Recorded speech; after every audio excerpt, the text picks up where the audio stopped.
സംഭവം 3 ഗോളിന് തോറ്റ് നിൽക്കുകയാണ് എങ്കിലും റയൽ മാഡ്രിഡിൻ്റെ സൂപ്പർ താരങ്ങളൊക്കെ ഭയങ്കര കോൺഫിഡൻസിലാണ്. ബെർണാബ്യൂവിൽ തിരിച്ചടിക്കാം എന്നുള്ള കോൺഫിഡൻസിൽ ആൾറെഡി മത്സരം കഴിഞ്ഞതിന് ശേഷം, അന്നത്തെ തോൽവിക്ക് ശേഷം കിലിയൻ എംബാപ്പയൊക്കെ പറഞ്ഞിട്ടുണ്ട്, ഞങ്ങൾക്ക് തിരിച്ചു വരാൻ സമയമുണ്ട്, ഞങ്ങൾ തിരിച്ചു വരുമെന്നൊക്കെ പറഞ്ഞു.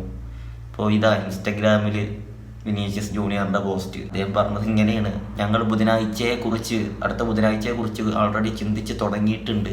ഞങ്ങൾ ബെർണാബ്യൂവിൽ എല്ലാം നൽകിക്കൊണ്ട് തിരിച്ചു വരാൻ വേണ്ടിയിട്ട് തിരിച്ചു വരുമെന്ന് ഞങ്ങൾ വിചാരിക്കുന്നുണ്ട്. ഞങ്ങൾ റയൽ മാഡ്രിഡാണ്, ഹല മാഡ്രിഡ് എന്നൊക്കെ പറഞ്ഞിട്ട് അദ്ദേഹം പോസ്റ്റ് ചെയ്തിട്ടുണ്ട് ഇൻസ്റ്റാഗ്രാമിൽ. നല്ല കോൺഫിഡൻസ് ഉണ്ട് ആളുടെ മനസ്സിൽ. 3 ഗോൾ അടിച്ച് വീട്ടണം, 3 പോരാ 4 അടിക്കണം. ഓപ്പോസിറ്റ് ആർസണലാണ്. നല്ല അറ്റാക്കിംഗ് ഗെയിം തന്നെ നമുക്ക് പ്രതീക്ഷിക്കാം ആർസണലിൻ്റെ സൈഡിൽ നിന്നാണ് കാര്യമായിട്ട്. കാരണം കഴിഞ്ഞ മത്സരം നമ്മൾ കണ്ടതാണ് അവരുടെ മത്സര ശൈലി. പക്ഷേ റയലിന് അവരുടെ സ്വന്തം കാണികൾക്ക് മുന്നിൽ, വെള്ളപ്പട്ടാളത്തിൻ്റെ മുന്നിലാണ് മത്സരം.